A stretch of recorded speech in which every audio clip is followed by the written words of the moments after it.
That's okay. If you don't laugh at yourself, who else is going to? There's that. Hello and welcome to the Geek Embassy Geeks Out Over 2018. I'm your host, Regina McMenemy, and today I'm with Dante, Isabella, Max, Nicole, and Stephen will be joining us at some point when his children have settled down or quieted down. The life of a parent, people. I mean, we're running late this morning, partially because of kids. Yeah. Sounds delightful. A lot of things. Wonderful little. It's a lot of things. There was caffeine needed to be had, lighting needed to be shifted. I mean, you know, things take a little wrangling. Yep. I woke up at 9:45. I was like, oh, I have something to record in 15 minutes. I didn't have that problem. I was up early this morning, but I did have a minor preschooler meltdown upon coming into my office. So here we are, all of us together. Hooray for all of us being in the same place at the same time. Hooray, all of us. Praise the sun. So for this live hangout episode, we're going to be recounting some of our favorites from 2018. Just a preface for our listeners, these are not necessarily media from or things from 2018 as much as they are things that we discovered. So our books may not have been written in 2018, our games may not have been produced this year.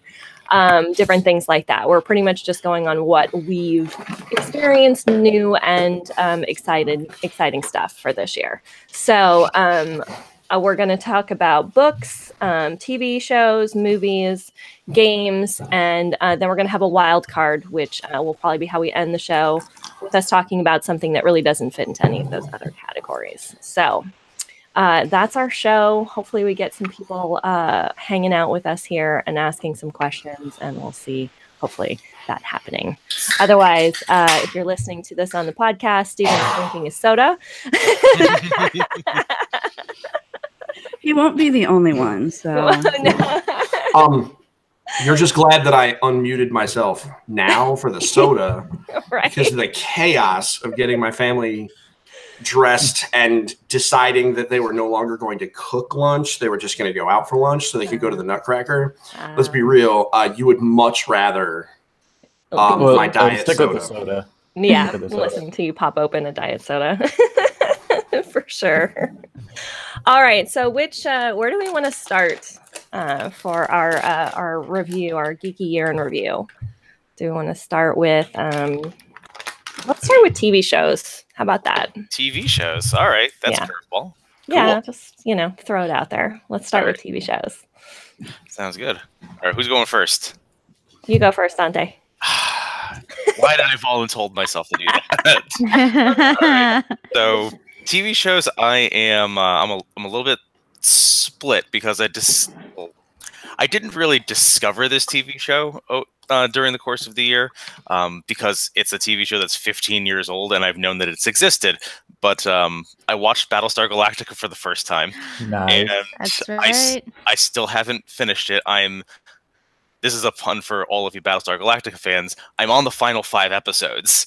So that's a reference that I understand now. But that's not actually my choice for TV show because I'm going with a TV show that I've literally never heard of before like 3 months ago. It is called The Good Place. Yes. And I'm watching it on Netflix. I'm very upset to hear that season 3 is not there yet. And it is literally the most brilliant comedy that I think I've ever seen in my life. If you have never seen Ted Danson try to say "ya basic," you've not lived. You have just not lived, my friends. So True fact. Yeah. So a quick summary for anybody who has not seen The Good Place. It features Kristen Bell of Veronica Mars fame. She's playing a character named Eleanor who dies, and she gets mixed up with another person named Eleanor who died at the same time. She gets our Eleanor, Kristen Bell, gets sent to The Good Place. They make a very concerted effort to not say the words heaven and hell in this show, so as to avoid being, partisan or anything like that. She gets sent to The Good Place. Unfortunately, she knows that she was kind of a cruddy person on Earth, where she was basically just Yeah, she's a con artist. She's a liar. She's terribly mean to practically everybody. And the premise of the show is that she's trying to learn ethics from her soulmate in heaven, or in the good place, and try to earn her way into it, basically staying in the good place rather than being discovered and being sent to the bad place. Ted Danson is Michael, the architect of the good place, architect, and this show is so it goes on unexpected tangents. It has unexpected twists. It is like oh goodness, like it dwells on moral philosophy. Like this is way smarter than a 22-minute sitcom has any right to be. And if you just enjoy laughing, if you enjoy being intellectually stimulated, if you just enjoy Ted Danson being an awkward Ted Danson for 20 minutes at a time, please just go watch this show. It is absolutely incredible. I think I binged about 7 episodes in one day before because they're just that consumable. You will not regret it. It is absolutely amazing. Cool. I just started rewatching when you started talking about it. I'm watching the current season right now too, but I went back and started watching season 1. So I would watch Kristen Bell cut potatoes, right? Like, yeah, I love her. Also, she's Anna, bro. I mean, maybe it's just because I have a 5-year-old girl, but she's Anna. She's not Veronica Mars anymore. She's Anna. Okay. So, like, that's. I wanted to correct you, but I wanted to let you finish your executive summary. But for Marshmallow, she will always be Veronica Mars. I mean, that's fair. That's fair. Well, I mean, I don't even really know what Veronica Mars is. So, oh my God. Yeah, that's fine. That's fine. Shots fired. It's fine. Let's just get it all out of there. Shots fired. My heart hurts for you. It's okay. Trust me, I'm fine. I got enough dorky crap going on. So I know. But no, man, The Good Place is so good. I'm so glad you found it, and I'm glad you didn't spoil anything because this is one of those shows that is so easy. It's to so like easy just to spoil. Yeah. Somehow they've managed not to spoil a lot of it in the commercials, which I'm really impressed with. I don't know if you guys watch a lot of I watch Sunday Night Football, which is on NBC, so they show The Good Place commercials, and so I've always been kind of impressed at the fact that they haven't spoiled really any major plot points. So it's fascinating how they market that show. And yeah, I would literally watch Kristen Bell peel potatoes. Also, the show is worth watching just for Janet alone. Oh my God, Janet! She's hands down the best character that was invented on television in like the last 10 years. She's easily just one of the most brilliant inventions. It's incredible. And Regina and Nicole will confirm I have a crush on Bad Janet. Bad Janet. I really love Bad Janet. Like Bad Janet is my waifu. Like, am I allowed to say that? Is that okay? I don't know what that means. So we're going to say it's okay. I think so, yeah. Thank you. I knew with this panel, someone would have the authority to tell me who's my wife. Outside of anime, I would say it's a little bit sketchy waters, but I think it'll still count. It's fine. Sure. Yeah. That's okay. For those of our viewers who have not seen The Good Place, Janet is not a robot. She continues to say that she's not a robot, but she's like the personal assistant in The Good Place. But she's everybody's personal assistant. You just kind of say like, "Hey, Janet," and she kind of just appears like Alexa does if you have an Amazon Echo. It's slightly creepy, but also wonderful, and she's just the best. Just go watch it, please. Stop watching this podcast and go watch The Good Place. Don't do that. No, don't do that. Okay, don't do that. Or don't do that. Don't tell people that leave. They can come back to this later. Go to The Good Place later. Well, hopefully everybody goes to The Good Place later. Okay. Anyway, enough of my rambling. Isabella, what about you for a TV show? I haven't watched a whole ton of new things this year. I keep rewatching things, but the one new show that I did watch that I enjoyed was The Chilling Adventures of Sabrina. Just because I keep hearing that's so good. Yeah. It's if you like sort of spooky but also funny and Like Goosebumps. kind of sort ridiculous. It's a fun show, and it's sort of. I mean, it's not really based on like Sabrina the Teenage Witch. There's a comic book series of the same name that it's apparently based off of that I haven't read. But it's super fun. I like everybody in it. Salem is a little like cat goblin thing that just kicks butt. That's wonderful. I really liked it, but I also want to give out a shout out to something that I found out came out on Hulu today, which is Killing Eve, which I've been trying to watch. Was showing like on whatever it is. I think it's BBC America, which I don't have access to. So I have had so many people recommend this show to me. And it's finally out on Hulu, and I'm so excited to finally watch it because that's probably what I'm going to be doing after we finish this podcast. It's been described to me as kind of like a woman-centric Hannibal, because there's an assassin and there's someone who's hunting the assassin. And Go it's on. just like if you enjoy like the cat and mouse like Luther type thing. Yeah. And this is a TV show? Because there's a movie, I think, called Killing Eve. That's like really old, like 50s or 60s. Well, that might be what it's based on. Maybe that's what it's based on. I'll have to look it up now. But yeah, but this I is have to check. definitely a show. Cool.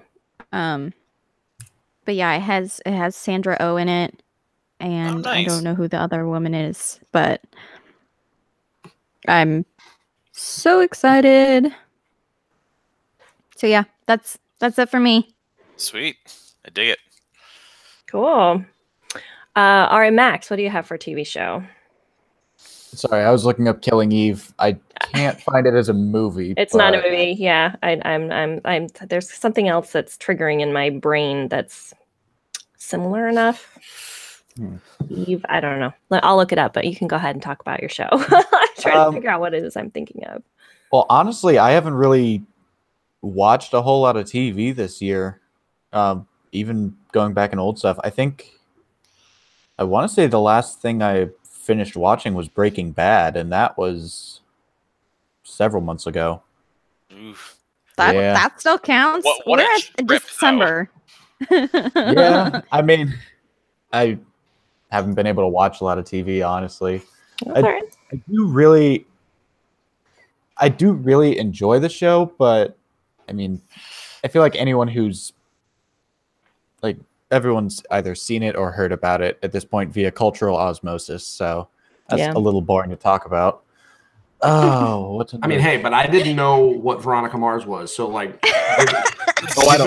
give a shout out because maybe I just need. I was about to say, like, I was watching Veronica Mars when I was in college 15 years ago. Yeah. So it is at least as old as Battlestar Galactica. Yeah. Yeah. No. Instead of a TV series, could I do some? I had been watching a lot of YouTube, and one series. Could I do? All right. Yeah. do it. One web series that I've been enjoying it's called The Panelists by a YouTube comedy troupe called Loading Ready Run, who I actually started watching this year as well. And it's sort of their take on a British style panel show, but very strange. Like they actually released an episode last night, and one of the prompts was you can be given $100,000 to survive the night in a Brooklyn roadhouse, trapped with an ocelot, or Gwyneth Paltrow trying to sell you things from off her group's website. That's That's most one of the random prompts. would you rather Yeah. I've ever heard in my life. 100% Gwyneth Paltrow. Well, I mean, Because who cares about buying her stuff? That'd be great. I have how much money? you get $100,000. Easily. I'll buy one like jade vagina egg and give it to my wife. That's LOL. That's and just give it to my actually wife for LOLs, right? Like, I mean, if we're gonna do it, like, I'll just buy it. How much is a jade vagina egg? That I'll was do that. That was actually the name of the most recent episode was Ocelot versus Jade Vagina Egg, and I wasn't Word. sure if I was going to be able to say that or Yeah, Oh, leave it to Steven. Leave it Yeah. to Steven. Go Now figure. we've I'm the guy that tried it at creates least the 5 times. I'm the guy that makes the family content, and I'm here, and I'm literally the first person to say the word vagina. Is that okay, boss? Can I do that? Yeah. Okay, great. I would absolutely buy a jade vagina egg, and then I would buy some awesome takeout because we're in New York, right? Right. Like Uber Eats, baby, and then we're just gonna hang out. I buy an egg from her, we'll eat, and then I'll talk to her about Robert Downey Jr., and then I get to keep. I mean, how much could a jade vagina egg be? I'm gonna say that a lot. Like what, $4,000? Can I keep $96,000 minus however much for some awesome Uber Eats? This sounds like such an easy, right? Like, am I crazy? Doesn't this sound like the easiest? I mean, That could be a thing. I I mean, mean, it's British, so humor was the point. But like, I Right. just made a really great joke. Yeah. Also, it's the objectively correct answer. I mean, let's be real here. Like, how often does one get to hang out with celebrities? Right. And, you know, and Emmy and Oscar winners, unless your name is Regina and you just get to do that on Friday nights. Yeah. And that just happens on Fridays. but that's just one of the prompts that they discuss. It's really just a back and forth. It's an imitation of a British panel show, and I love panel shows. Those are just my absolute favorite thing in the world. Like that's me on a Friday night. Stay in and watch like 8 out of 10 Cats or The Panelists. And honestly, it's just some of the best quality content that I can recommend. And I haven't watched a lot of TV, so that's what I'm going to say That is The works. Panelists. Bird, let's do it. Very All much right. check that out. All right. What about you, Nicole? Again, I don't watch a lot of TV either, but Regina gave me the wonderful suggestion of I knew- Forever with Maya Rudolph and Fred Armisen. I haven't seen anything as good as this in a long, long time. Pretty outstanding. It's a short 8 episodes, about half an hour each. Again, we're dealing with the concept of death. And it's just so wonderfully done. The first few episodes are comedic. After that, it gets less and less comedic and more on the serious side. And it's just fantastic. Everybody should watch it. I know Steven doesn't like it, but yeah, it's just amazing. What's it called again? It's called Forever. And it's Forever. on Prime Video. All right. Prime. Cool. Yeah. I actually ended up watching this because I forgot Regina recommended it. Yes. And she Yeah. wouldn't explain what the heck it was Because about. she well, can't. well, Because she yeah. can't. Yeah. I Wikipedia'd it. spoilers. Now I know why she couldn't explain it. I was she like, just you said, just- watch it. Just watch And it. yeah, I didn't really get it until I started watching it, and I was like, what is this show? But I actually really, for not liking, like, because it's dealing with death, but it's not super grim, Right. Right. and I actually ended up really enjoying it. Mhm. I did cry like a baby in like Yeah. one of the episodes though, Yeah, the because end. it was just Mhm. so sad. Yeah. Yes. Yeah. I don't think I cried in the episode you're talking about, but I lost it in the last episode when she comes running down the beach screaming bananas. I lost it. That's I lost Which it. you have to understand the context. Yeah, you which don't makes understand no that. So- sense as unless a- you Everybody has to go watch it now Yeah. to understand yeah. what that means. Yeah. I'm good. Well, I My watched connection watched it. dropped in the middle of that, and I come back to someone running down the beach screaming bananas. it. Right. Yeah. That's about as much that you don't get context for that. Yeah, That's all so you just get. have to go with Yeah. that. But I watched it and I hopped in our Slack immediately upon finishing it and was like, somebody needs to watch this because I like was having all this like swirling emotions and thoughts and stuff. And I was actually thinking about it with The Good Place, and I have in the back of my mind, you know, when I do finally get a break from my relentless schedule this semester, I want to write a piece talking about Forever and The Good Place because I think it's a fascinating comparison of dealing with similar topics in very, very different ways. But I haven't literally haven't had time to breathe this semester. So that idea is still out there. I do want to write it, but I remember saying like, I still don't want to say like, Yeah. you know, much Yeah. about it because I want people to experience it as it is. Mhm. But I was like, it's not a big time commitment. It's like 8 episodes and they're at half an hour each. So I- just do it. I have a problem where I bounce off media really fast. Like if it doesn't grab me, I'm like, I got 3 kids, 2 jobs, and a wife. I'm out. Yeah. Well, and it starts, like Nicole said, it starts with a very different tone than it ends with. It ends in a very different place and on a very different ideology and note than it begins on. And it's a very slow burn that kind of changes from like kind of the comedy that you're used to Maya Rudolph and Fred Armisen doing to this Armisen, sorry. You have Wonder Woman on the brain. I do. Yeah. I was talking about it yesterday on my other show, my new anchor show. But it does have the slow change, I think, is really fascinating too. And I think, I don't know, I've said this before, that I think streaming media is really kind of changing how we look at series. And I think that this is a prime example of that. So yeah. All right, Steven, what do you got for TV show? So, I want to talk about Voltron for a minute. Can we talk about Voltron? Yeah. Can we ever? All right, so let's talk about Voltron Legendary Defender, which, by the way, final season, December 10th. It's either 7th or 10th, whichever is the correct date. Very soon.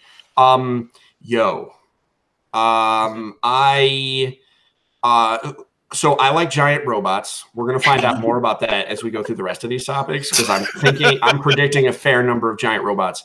I also really love giant robots from the 80s. So, and again, we'll talk about that later. But so Voltron has a special place in my heart because I never really got attached to the actual show, but I love giant freaking robots. So I always loved Voltron, even if I never really gave a crap about the characters. And so Voltron was like this avatar for me, right? Like it didn't have a form, it didn't have a shape. And I know that's blasphemy to a lot of like purist fans, but so it was this great idea of like the Gestalt, multiple lions forming a thing. And I was always looking for a Voltron show to grab me.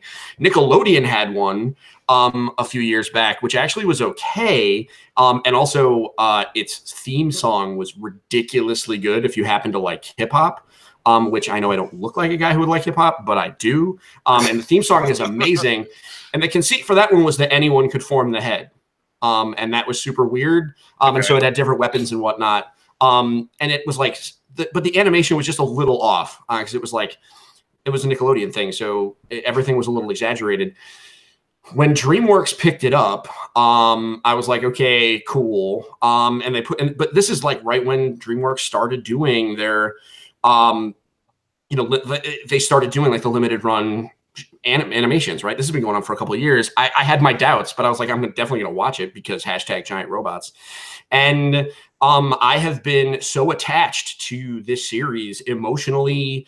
They reinvented the characters in really interesting ways. I mean, at the end of the day, the team of 5, paladins or whatever are all, they're iconic characters in that they're all like different character archetypes, and they really reinvented them. They regendered one of them, which was, it came out of the blue and totally made sense. And I really like it. And they've done some wacky nonsense with, reinventing some of the lore.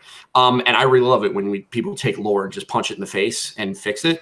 And so I love it. I mean, the animation quality is top notch, and they're about to end it, which is, I don't know how I'm going to feel. I'm going to cry a lot. Spoilers. I cry at everything, but I'm definitely going to cry at the end of Voltron.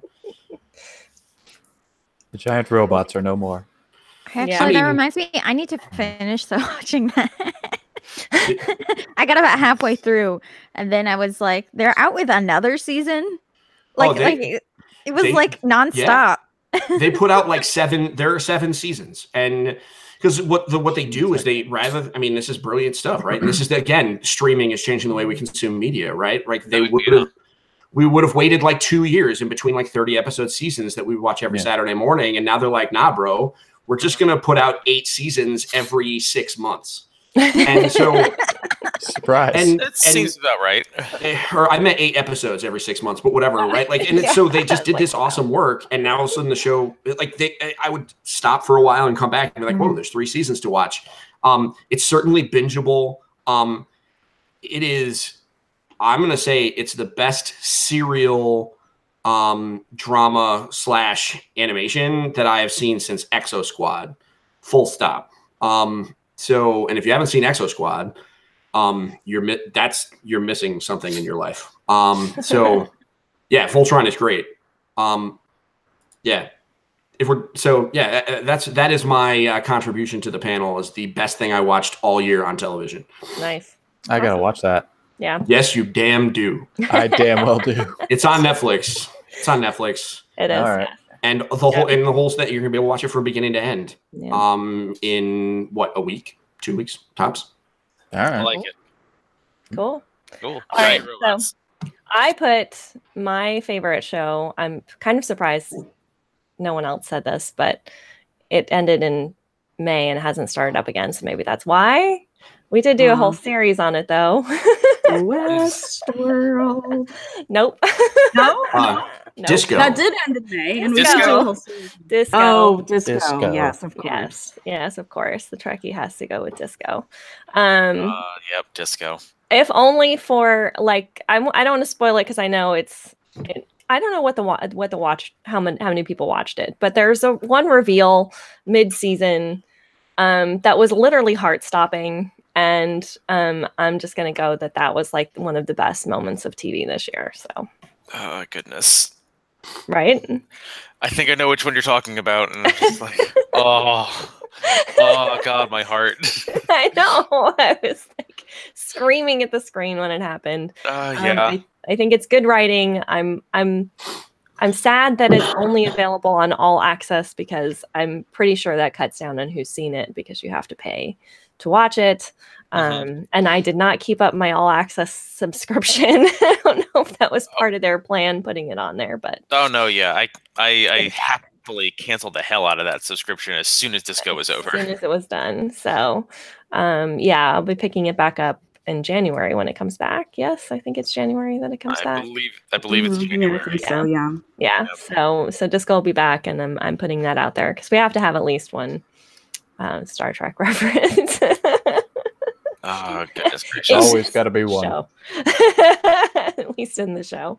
All right. So let's change gears a little bit, and now let's do books. So what are some of our favorite books that we read from this year?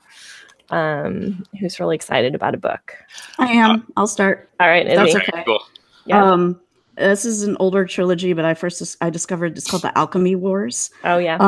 And it is about kind of free will, artificial intelligence gaining free will. It's got sort of a steampunk setting, which is super cool. It takes place in what is supposed to be the 1800s, and there's a war going on between France and is it Holland? I think it's Holland. I think it's Holland. Yeah.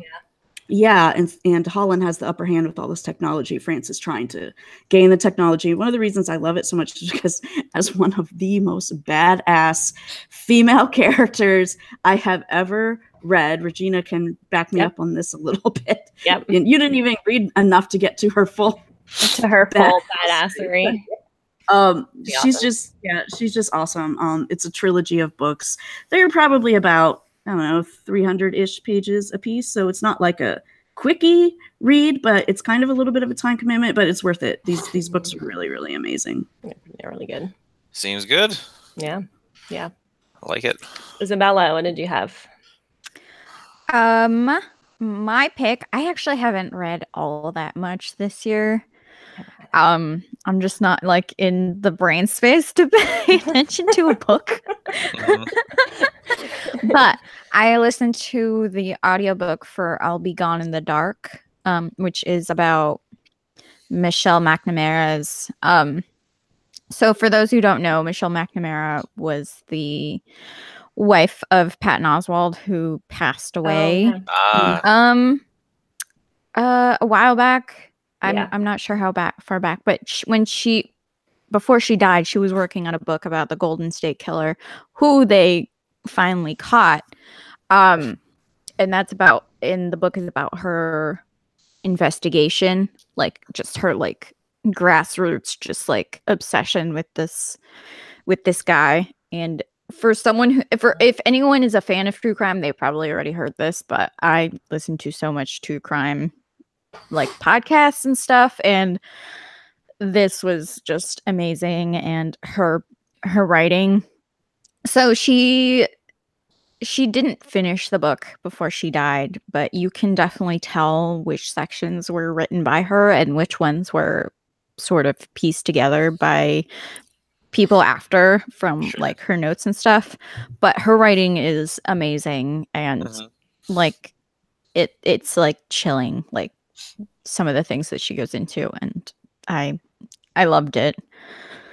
And it's just like really sad that she never got to see like the end of it. The end of it, but yeah.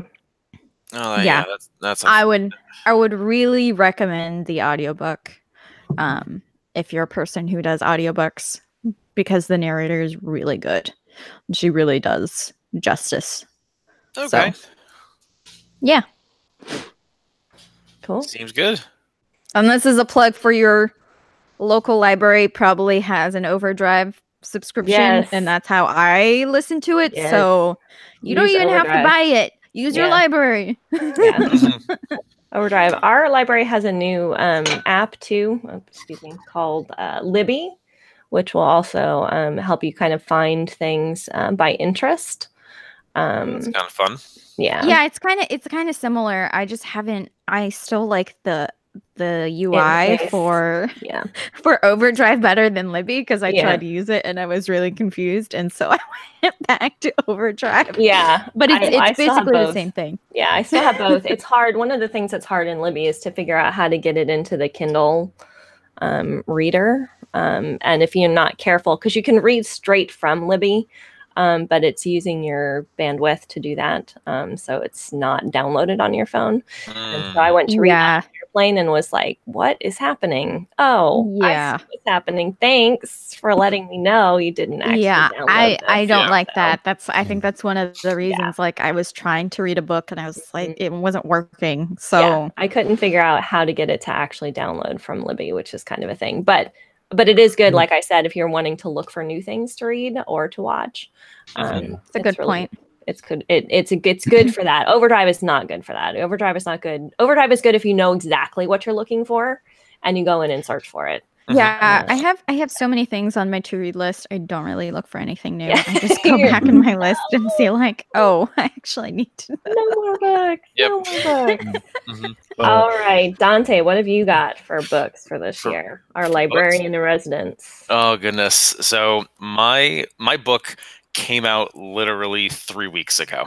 Oh. And I was on a plane ride to Kansas City recently, and I did nothing but just consume this book. It's The Guildmaster's Guide to Ravnica. It's a Dungeons and Dragons rule book, because I'm the kind of person who stole my book, you bastard. Son of a bitch. I'm so mad at you, and I just met you. Oh goodness! I'm so happy. Is it so good? happy. Tell me it's good. Is it good? Oh, it's good. It's good. But am I going to explode with nerdity? Oh, absolutely. Absolutely. What? It's a Guildmaster's Guide to what? I'm writing. Guildmaster's Guide to Ravnica. Ravnica. Okay. It's Magic the Gathering, Dungeons and Dragons, Regina. This is the first marriage of Dungeons and Dragons and Magic the Gathering. They've been under both under Hasbro for God knows how many years, and this is literally the first time that these two have crossed paths in any material. So maybe. Not just under Hasbro, they've been under Wizards of the Coast specifically, haven't they? Forever, pretty much. Yeah.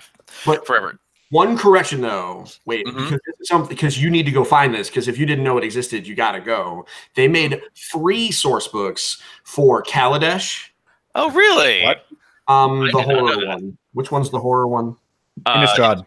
Innistrad. There were free supplements they put out. They were PDFs. They're short. They're not. It's not that level of stuff, because this is Ravnica that gets the royal treatment. Oh, of course it is. Oh, yeah. And we I'm sure we'll just record another podcast someday about Ravnica and it'll be 6 hours long. But, absolutely. But like Kaladesh, so there have been Dungeons and Dragons / Magic crossover products before, but nothing like this.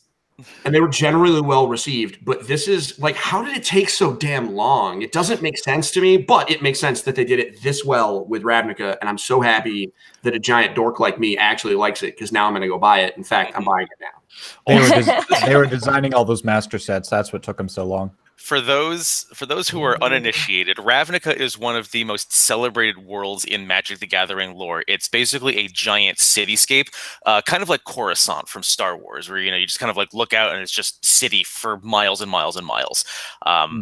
It is populated by 10 guilds who work together to keep the city up and running. And there's folks that take care of the trash, and folks that take care of the city's borders, and folks that take care of the laws, who are the best ones. And then there's the party people, who are the worst. The party people, the best. The party people and the circus freaks.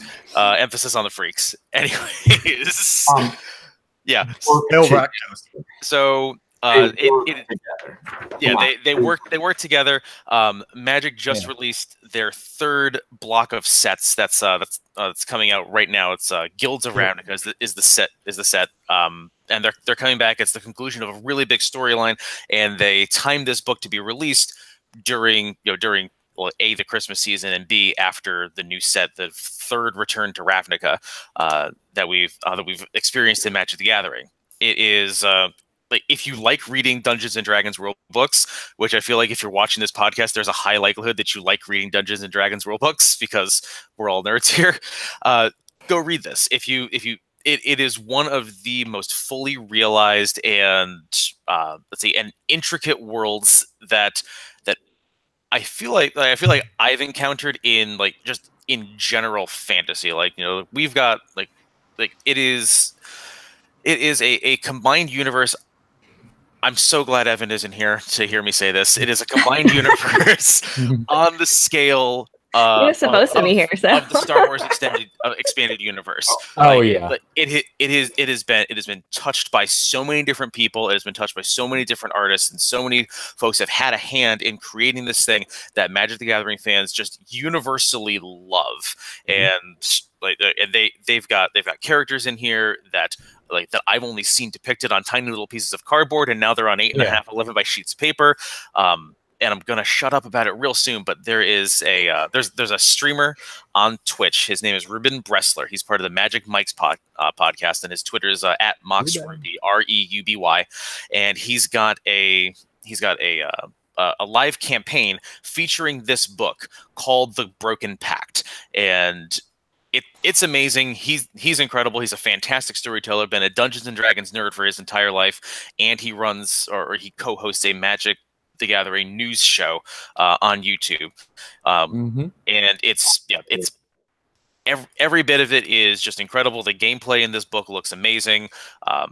If you are at all a Dungeons and Dragons nerd, this is going to be great. If you're a Magic person, this is even better. If you're both like me, you cannot get enough of this book. I cannot recommend it highly enough.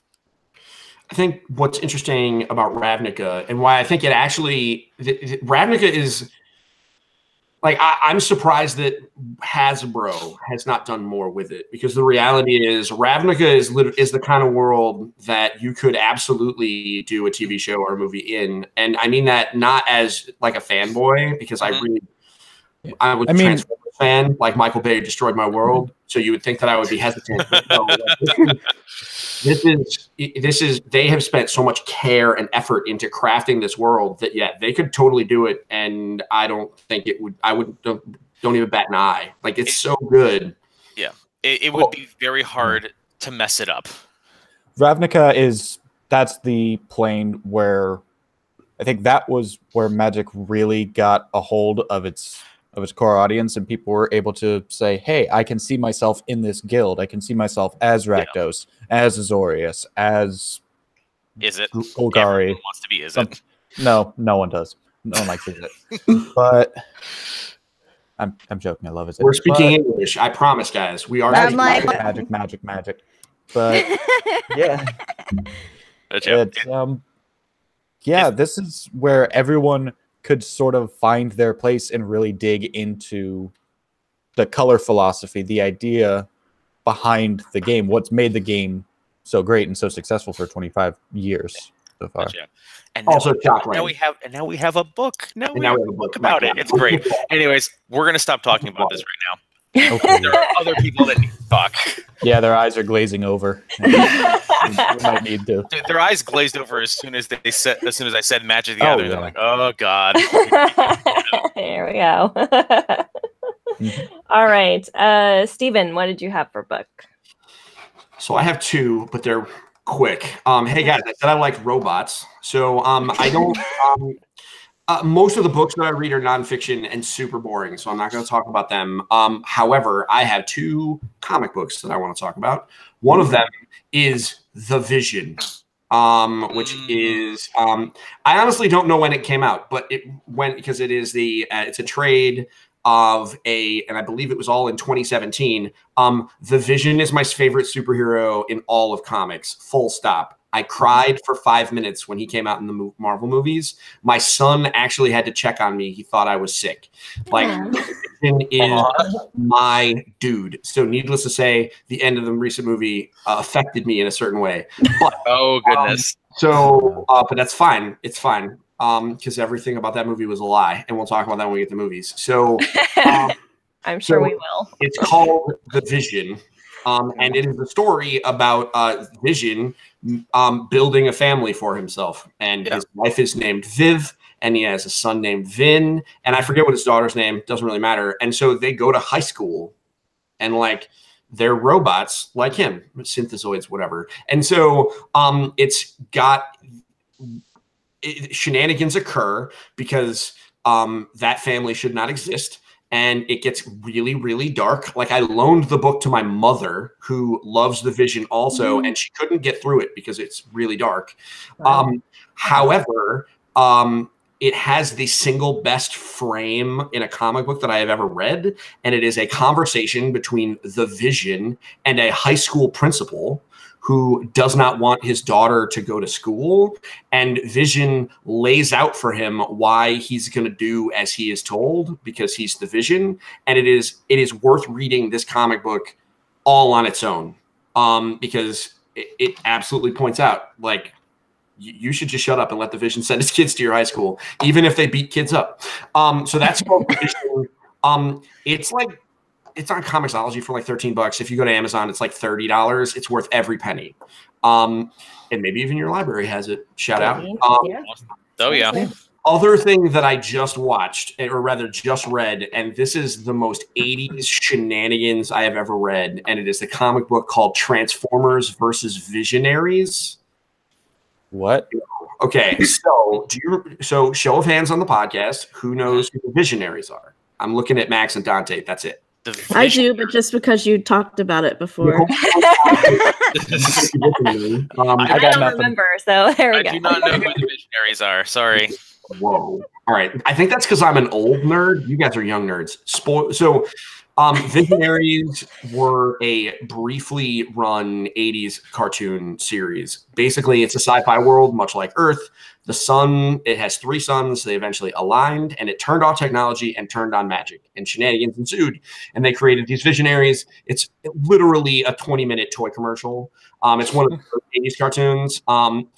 And they were there's a whole bunch of YouTube videos where they actually talk about it, but it's owned by Hasbro. In fact, it is part of the upcoming Hasbro cinematic universe with G.I. Joe, Micronauts, Mask, and Visionaries. If you look at that, Visionaries was like thrown at the bottom, and I'm going to tell you what, I lost my mind when I saw that press release. There's a comic book called Transformers versus Visionaries, where the Visionaries end up on Cybertron, and spoiler alert, Transformers are weak against magic. And they have magical powers. Okay. I'm in. I mean, that's it. They redesigned a lot of the characters. It stars Cup and Ironhide. So if you're a Transformers fan and you like Cup, which I do, then yeah, it's worth it. There's only one episode. I don't know. It's one trade. Characters. What happened? I don't know either of those characters that you just You named. don't I'm sorry. know Ironhide? Hold on. I know Ironhide. I'm not a Transformers guy. Like, but my big robots were Mighty Morphin Power Rangers. Okay, I mean that's acceptable. But how do you not know? All right, anyway. So read this comic. Okay. You'll talk later. It's $9. Do some homework, son. Man, you haven't seen the 1987 Transformers movie? By the way, I saw that this year too, and it was amazing. It's still amazing. God, it was the animated one I've ever seen. They had an action sequence to Weird Al Yankovic's "Dare to Be Stupid." Like, yeah. It was literally the dumbest thing I've ever watched in my life, and I will fight literally everyone about this. Oh, I want to see this now. We're not going to do this on this podcast, though. No, other time. I can't. I got to do a podcast, then go to work. Step 1, you are mistaken. And yeah, we're gonna have this fight. We can have this fight. That sounds like a really good other episode, though. Afterwards, yeah. This is what Slack is for, you guys. Yeah, exactly. All right, Max, what was your book? Okay, favorite book. So, you might not remember, but way back in January, we actually read and released a cast on a little book called The Long Way to a Small Angry Planet. Oh, yeah. I knew that was this year? Yeah, that was this year, just barely. Was it 5 years ago? No, it was this year. I was going to do I'll Be Gone. I was going to be I'll Be Gone in the Dark. Oh, yeah, because you also read that one. Yeah, I read that, and that was phenomenal. But I stole it. That. Yeah. And well, those were my two choices, too. Yeah. So. Great minds. You take one, I'll take the other. Oh, he left. Oh, no, Max! He got his connection dropped. While we wait for him to come back. What was that? Well, me and Dante fight while we wait for him to come back. No, let's move on to Isabella. I have to put that. I stopped it in my book. Yeah, let's go we'll Regina. fill in with my book. Oh, wait, he's back. Okay. Just again. Okay, finish. I would say Long Way to a Small Angry Planet, but since we've already talked about that, I'm still going to talk about it. I love that book. It's fine. I just refer people back. They can also listen to us talk about it in depth on thegeekembassy.com. Yes, under the TGE Plug that. Shameless plug. Hashtag shameless plug. But I'm a big fan of shows like Firefly, and I'm not a huge fan of Star Wars anymore, but I'm not a big fan of the big intergalactic battles, just these small vignette stories of people living in a small enclosed space that just happens to be in space. And I really loved the inclusion of LGBTQ characters. I loved the non-human characters, because that's a big thing for me. It's like, you've got an infinite universe and everybody's descended from an ape. What the hell? Everyone's human. Yeah, it was written I thought it was written very well. I very much enjoyed it. There was some dissent on that point in our discussion. God, Evan's not here. Yeah. And we don't have to rehash any of that. Like I said, shameless plug, go check out the cast on thegeekembassy.com or subscribe to the Geek Embassy podcast on Podbeam, iTunes, Stitcher, etc. But it is a sweet little book. I enjoyed it. I enjoyed a lot of the story. I loved the characters. And I agreed with some of the plot points that people critiqued, but at the same time, there was a lot of great representation and good story. Yeah. And I also want to follow it with the sequel, which was A Closed and Common Orbit. Right. That Isabella and I both read also, and we're squealing excitedly, like as we were reading between the two of us as we were reading it. Very nice. It's for not to spoil too much, but at the end of, actually, you know what? No, just go read it. If you liked A Closing Common, or if you liked A Long Way to a Small Angry Planet, I think you will like A Closing Common Orbit. It doesn't focus on most of the main characters from the first book. It more diverts into side characters that not become protagonists and main characters in their own rights. And it's also a very sweet book, and it's makes me all warm and fuzzy inside. So I recommend And if those. you want to have a lot of like robot having feelings, Yes. it's amazing. Yes, I love that kind of stuff. Yeah, So right. Lovey is one of the best examples of a sentient AI I think I've seen, and that, pretty amazing. or at least my favorite, the one I enjoy the most. Right. Not the best. Dante, I saw you leaning in. We can argue later. We can always argue later. Maybe we need to have an entire cast that's just everybody arguing with each other. That would be great. That would be so fun. All right, so I'm going to jump in with my book. I talked about this on Geeking with the Moms. Also, shameless plug, go listen to that show as well. The Girl with the Red Balloon by Catherine Locke, which is a YA fiction piece that's told in multiple time eras. With some time travel elements. I'm a sucker for time travel. I almost always love time travel stories. It's one of my favorite. Like, I know they create huge inconsistencies in the Star Wars or the Star Trek universe, but I love the time travel episodes in Star Trek. And Disco had a time travel episode. If you didn't see it, it was awesome.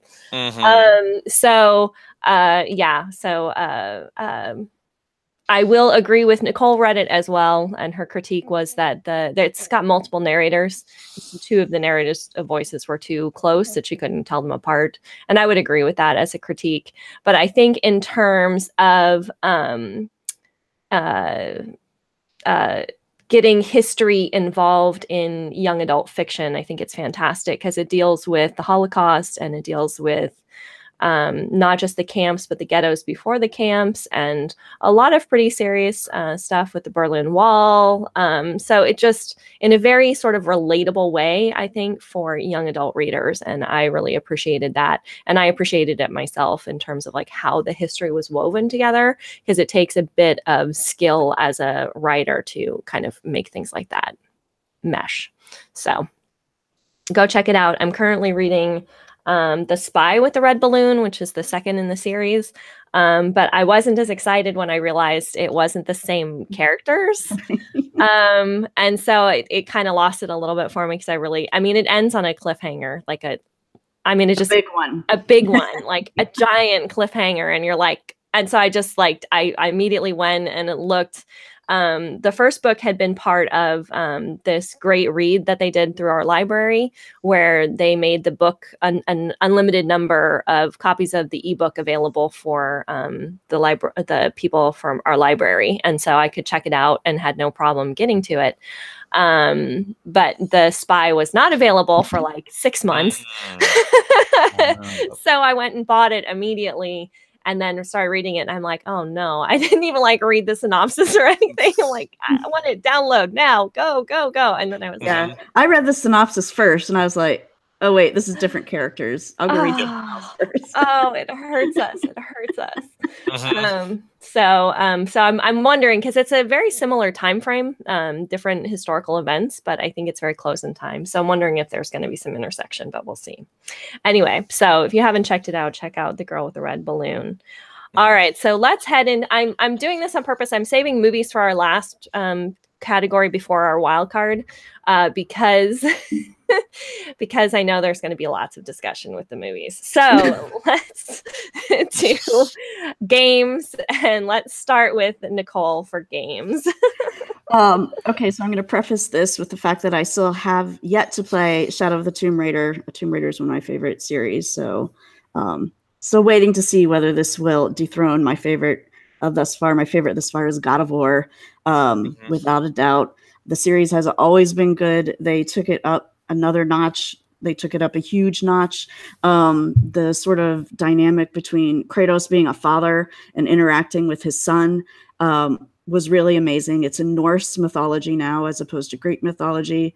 There are lots of little tiebacks to the original that made me giddy and literally vibrate with excitement when I knew what was happening.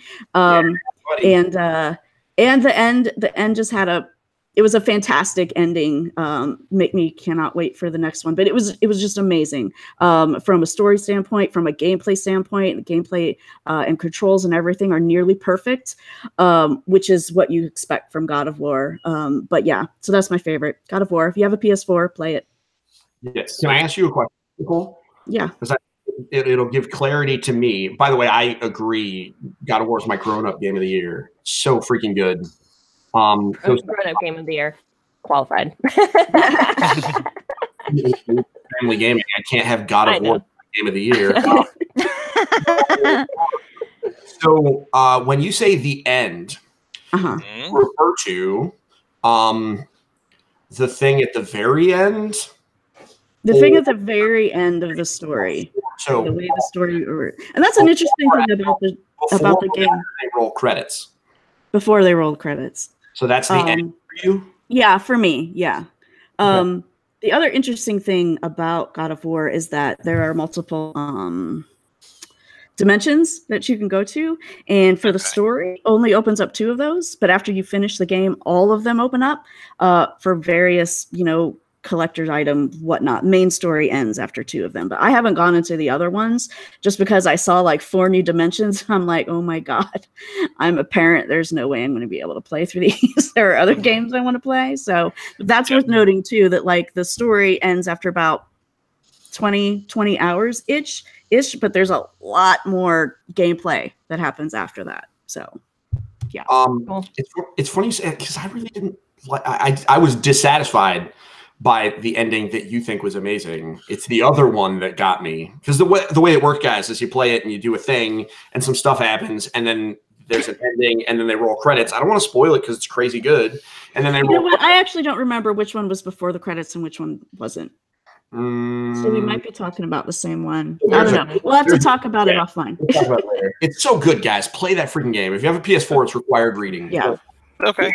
It was God of War 2, right? Yeah. Just God of War. Just God of War. Okay. God of War. Yeah. Okay. Sorry. I slacked on my note taking. Yeah. No worries. All right. Well, Steven, you were already sort of chiming in there. What was your is this also your pick, since you said it was your grown-up game of the year? No, my actual game, my grown-up game of the year is God of War, but my actual pick is Spider-Man. I was gonna guess that. Yeah. 100%. I mean, okay, so is someone else going to talk about Spider-Man? I'll talk about something else. No, go ahead. No, I don't think anybody else here has played it. So.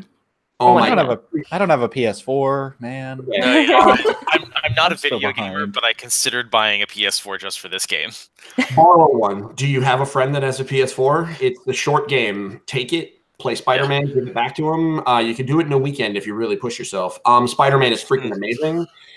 Here's the deal. There's 2 pieces to Spider-Man, right? There's the mechanics of playing Spider-Man and swinging around New York and feeling like Spider-Man. And then there's a Spider-Man story. Because Spider-Man is a character that's been around for a very long time. We've seen him do a lot of stuff. We've seen him in a lot of movies and a lot of other stuff, right? Like, he's a cross-media hero. This is an amazing Spider-Man story. Full stop. I would put it up against any Spider-Man arc in the history of the character. I really appreciated it that much. Also,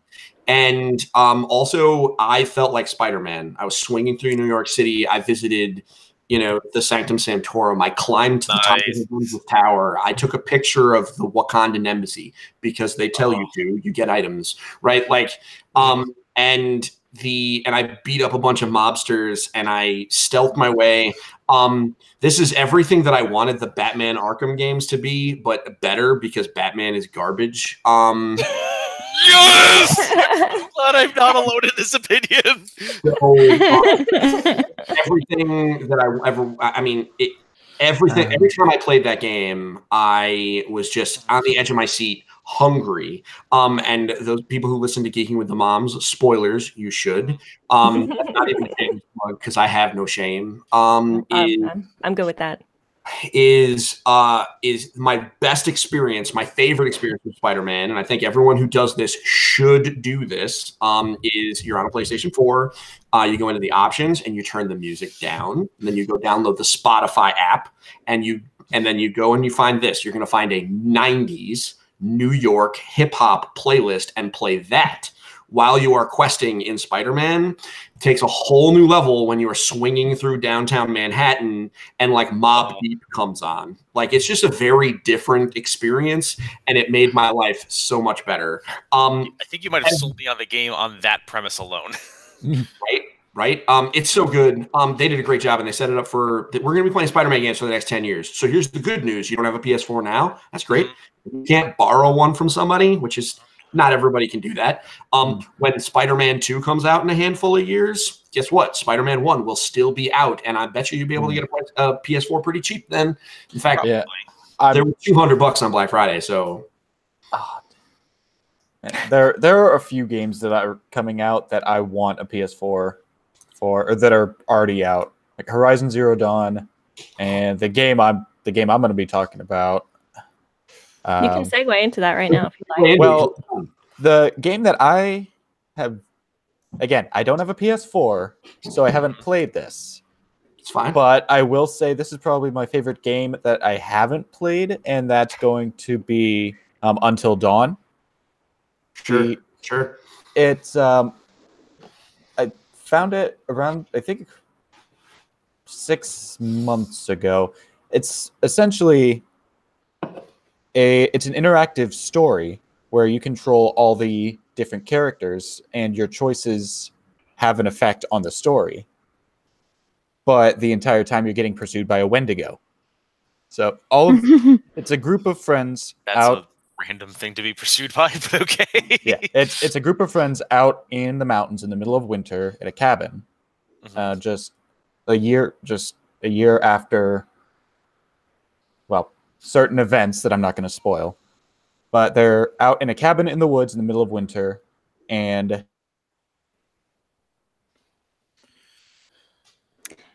We lost Max. Oh, we lost him again. So what's amazing about this game, story aside, is that this is it's a freaking 90s slasher film. This is like giving you the opportunity to play through I Know What You Did Last Summer, but you control the stupid white kids that are stuck running through places, and you have to make their decisions. And what's awesome about this is it's a shared experience, because it's not like you're controlling Kratos, right? Like, you control whoever is kind of having stuff happen. Max is going to take over, but like the way you control, it's so great to just share the experience with everybody in a room. We could all be playing, and Max could be the dude with the controller, and Izzy could be like, "Oh my God, you got to hide under the bed," and maybe we do. Go ahead. Okay. Max. All right, I'm back. But yeah, I actually dropped connection in the middle of a thought and kept going while you guys are frozen. So that was great. Sorry. No, that's fine. It's all on my end. But yeah, it's an interactive story where you control how the game goes. Every little action you take and the interactions you have with characters, how you choose to help them, if you choose to help them. And I really like scary stuff. I love scary stories and things like that. So after watching, like I said, I haven't played this game. I've watched gameplay videos and dug into the lore and the story a little bit more. So I would say this is probably one of the top games I have not played that I really want to play, just so I can turn off the lights and try and freak myself out, because watching some of the videos of the Wendigo and then going and listening to scary stories or trying to find YouTube videos of these things, maybe that's just me trying to find the monsters, but I don't know. It feels like a great sort of Halloween type deal, or middle of winter. Hey, December's coming up, winter's coming up, so did you just say winter is coming? Winter is coming. He absolutely did.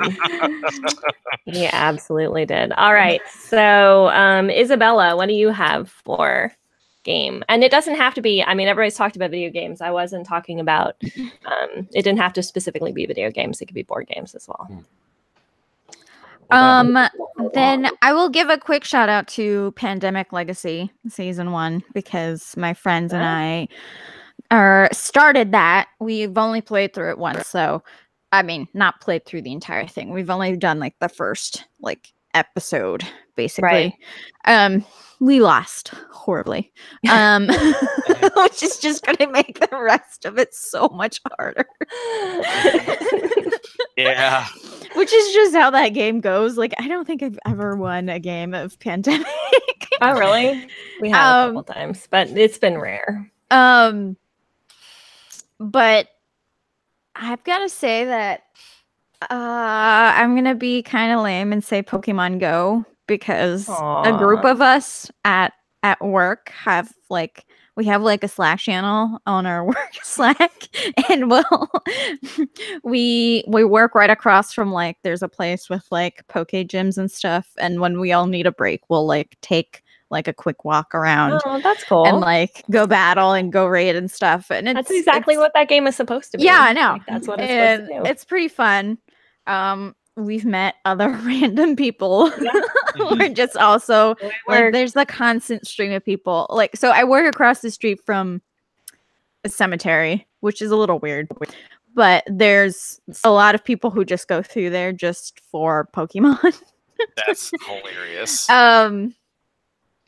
Because it has like 3 Poke gyms or whatever. So, cool. But it's been really fun, and I have gotten to like get to know a lot of my coworkers just through these walks and stuff. So it's fun. Cool. And they've also come out with a lot more stuff recently in the last couple of months. I've seen that they're gonna do like player versus player battling soon. So maybe I'll put. Yeah, they stepped up their game, because I did stop playing it for like a good 6 months. And then I only picked it up again when I joined this group at work. Oh, so we have someone watching. Say hi, Eric. Hi, hello, Eric. And he says Pandemic Legacy is easy to mess it up and block yourself from winning. Normal Pandemic is better, in his opinion. And I would actually go a step further and say Pandemic the Cure is more fun than the regular Pandemic game. Oh. That's fine. Blow that one up. I mean, listen, if we're gonna throw around hot takes, I think that's fine. The response to Pandemic Legacy is, if you're really terrible at Pandemic, you lose a bunch of times. It actually has a catch-up mechanic in it. So like if you lose a certain number of points, it helps you. So it's okay. Just lose. It's fine. Yeah. That's just part of the process. But we finished that first episode and we were like, oh my God.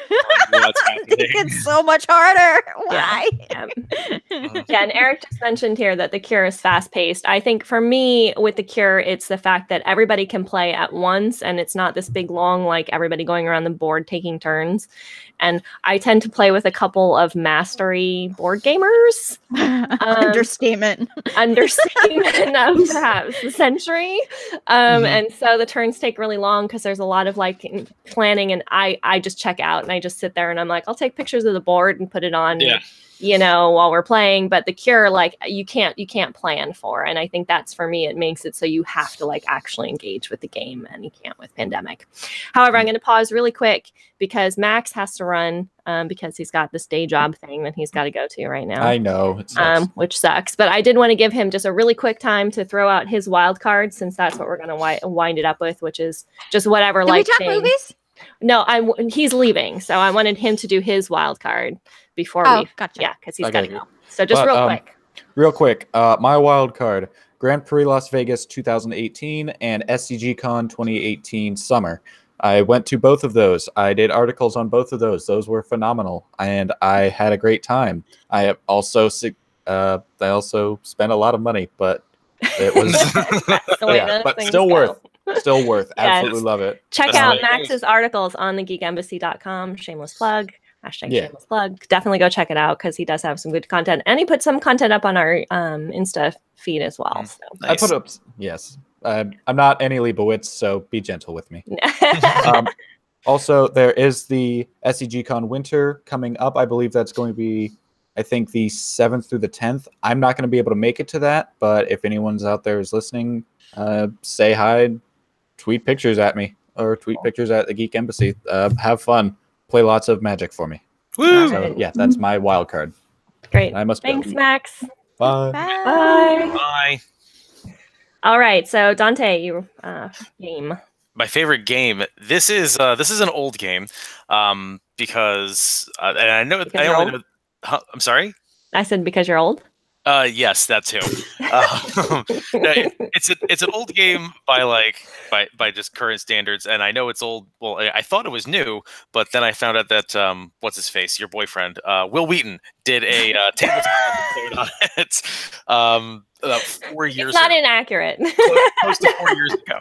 The game is called Dead of Winter, and I just discovered this year. It's a zombie game. It's a zombie game. You are you are part of a small colony of about 20-ish survivors, and you are camped out inside this. Like, I forget what the encampment is. I think it's a mall or something like that, because it's a zombie movie, and every single round there are more and more zombies that you have to fend off. You have to get rid of the waste that you produce. You have to provide food. You have to keep the heat on. And by the way, everybody else is got some secret missions that they need to accomplish in order for their win condition to trigger. So it's pulls off the difficult task of being cooperative and competitive at the same time. That's because cool. Yeah, there is also and everybody's randomly assigned different roles with different skills and abilities. Like, there's a trucker, there's a model, there's a lawyer, there's a whole bunch of different occupations that you can be, and it gets you different skills, and it's oh god, it's absolutely mind blowing the friendships that you can destroy while playing this game, because one person is the traitor. Like, one person is a traitor because for whatever reason, like either they're suicidal or they're masochistic or something, or they're a murderer that broke out of a prison during the plague, and they just want to kill everybody.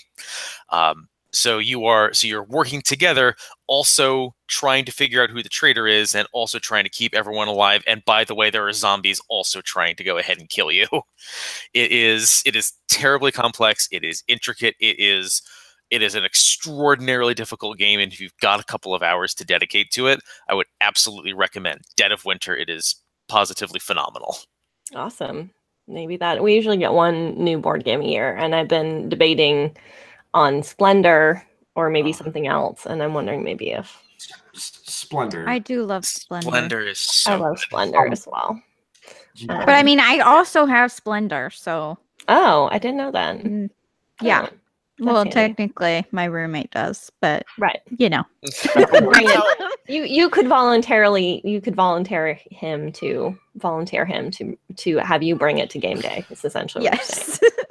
Yes. I know Nick well enough, so yeah.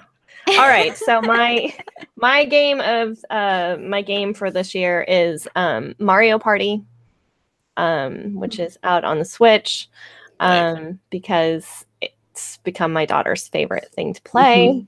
It's perfect for her age. It's getting her interested in video games. Like, she had played Mario Kart with us before, but Mario Kart, even with the assists they have in this for the Switch, is still a little hard for her to play. So this she can hop into and she can play, and she drops it sometimes and just lets us do things because sometimes it just gets still a little too hard. But it's been really fun watching her kind of get excited about a game for the first time. So Yeah. Mario. Yeah, she did way better than me. Well, she's been playing longer than you had been. So. Was she Like, even last place, Yeah. the first time we played, it was so bad. Yeah. So my mother-in-law was in town for Thanksgiving, and she was playing Mario Party with Anna. And there's one of the mini games. It's almost Tetris-like, where you have to arrange puzzle pieces and cooperate on doing that. And my mother-in-law was really bad at that. So Anna came upstairs, and she's like to my husband, "Can you come and play instead?" Oh, that's funny. That is funny. You've got a mastery gamer already, like, emerging. Yeah. She's already like, I'm not messing around with this. Let's do this. That's pretty funny. All right, so let's venture into movies. See what people have to say about movies this year. So who haven't I picked on first yet?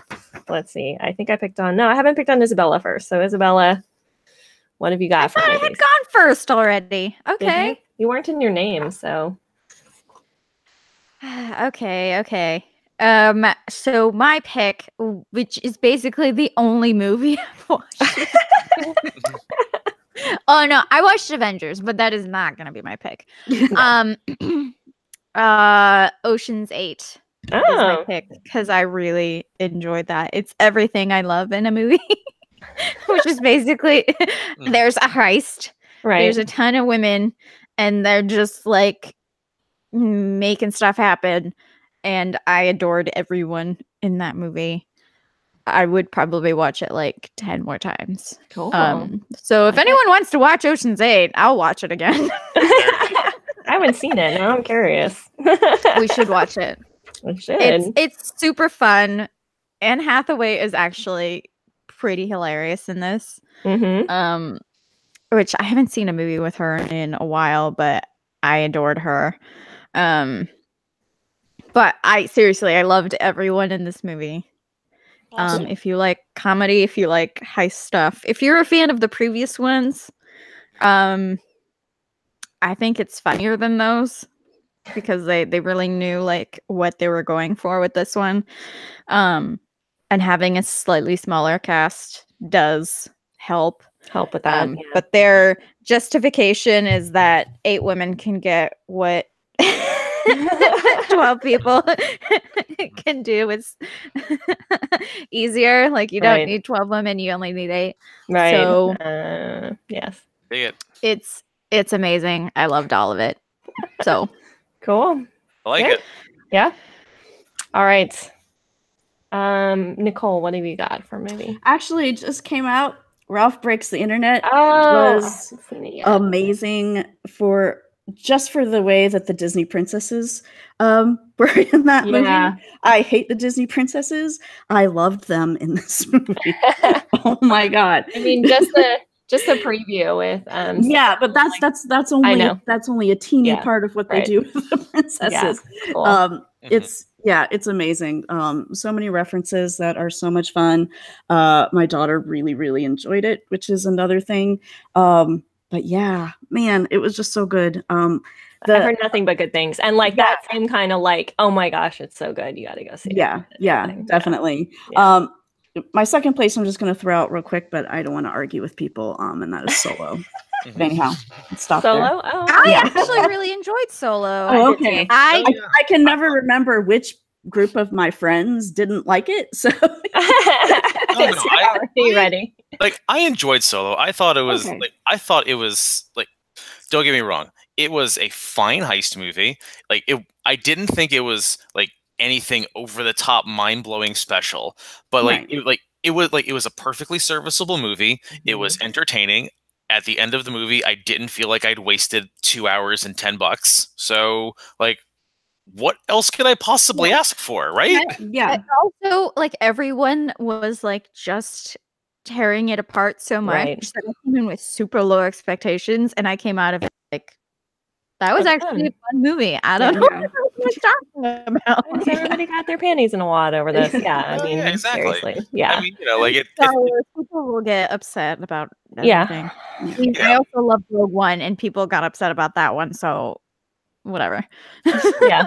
Rogue One, easily the best of the new Star Wars movies, like hands down. Yeah, no doubt. No, I agree. Mm-hmm. Interesting. I disagree. I disagree too. We're already fighting about Transformers. I'm not. I'm gonna throw down about anything else.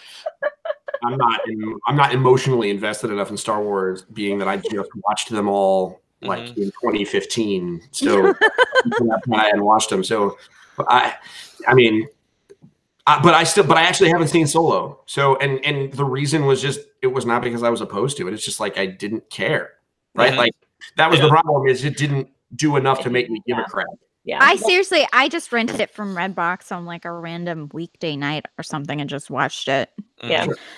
Like I saw it in the theater. Julie and I went to see it, and I was glad I did because I thought it was a fun movie to see in the theater. Yeah, it was. Yeah, but I don't I don't, it was one of those. It wasn't really like a Star Wars movie, but it wasn't supposed to be. It was a Star Wars story. And I'm kind of sad that they actually canceled the Star Wars story series after it. Because there's a lot of potential there, I thought. Yeah, there was a lot of potential there, and I think just unfortunately, like Rogue One and Solo just kind of got, I don't know, they got a bad rap before people even went to go see them. Yeah, and I know they didn't get a chance. Yeah, and I'm pretty sure that both of those movies made a profit. I'm sure that Rogue One made a profit. I don't know about Solo. Did too. Definitely. Yeah. Just not phenomenally. Yeah, they didn't make Star Wars profits, which is what they were banking on. Exactly, that kind of And that's the real tragedy of the whole thing is because ostensibly Rogue One and Solo are both heist movies that happen to be set in space. Right. Right. Yeah, like, exactly. They're that's what Nicole said when we talked about it when it came out on #shameless plug Geeking with the Moms. Yep. It's just like you can't compare these two. Like that's comparing apples and baseball bats. Like they're just two completely different things. Yeah, exactly. Yeah. And it shouldn't be the way it goes. Well, Dante, so what are you gonna go on for? Oh God, I can't choose. What did we do for watches? So we did Avengers. We did Infinity War. We did Wakanda Forever. Yes. We did Ant-Man. We did Ant-Man. We've done Runaways. Oh wait, no, but that was a TV show. Right. I don't know that we've done another movie this year. Did Spider-Man come out this year? No. But we did that was last year. Mm-hmm. I only watched it this year. So. That's all right. I'm horrendously bad with movies. We did Ready Player One for watches as well. Oh yeah, right. I forgot we did Ready Player One. That's a terrible movie. Spoiler. I forgot about it. So obviously, I'm torn. I am very torn between Black Panther and Avengers Infinity War. I've been a comic reader for my entire life, and those were two extremely important movies to me. Infinity War, because I get to see all of my favorite characters from childhood on one screen, in one place, acting out a comic that I've read a couple of times, like against this huge cosmic villain that was just barely a concept. There's just barely a concept in the comics, and kind of a one-note character, and they turned him into one of the most incredible villains that I'd ever seen. And then Black Panther, who was a character that like I've always been kind of like lukewarm on, but then I watched this movie and they did a completely different spin on him and really played up the importance of legacy, and they decided to really double down on how important the women behind the throne were into making him the man that he becomes, and as a colored person in the United States of America, it was very emotionally touching for me to watch this movie and see that there's a person of color who's not a thug, not a bank robber, and not a car thief. So I think just in hearing myself talk, I'm going to have to go with Black Panther. It was hands down the most important superhero movie ever made, and I realized that there's a whole bunch of film nerds out there, because they're pretentious and they don't like to say the word movie, but there's a whole bunch of film nerds out there who are just like, oh, superhero movies are the lowest forms of wit. I'm like just stop for a second. Realize that this movie is extraordinarily important to the collective unconsciousness. You are what representation. Yeah, what Marvel is doing is taking representation of women, of minorities, of mostly women, minorities in that movie, and it is putting it on a big screen for everyone to see and to celebrate that there are other cultures, that there are other ways of doing things, and it's for once presenting Black and brown people in such a positive light, and it's something that I feel like we still sorely need today.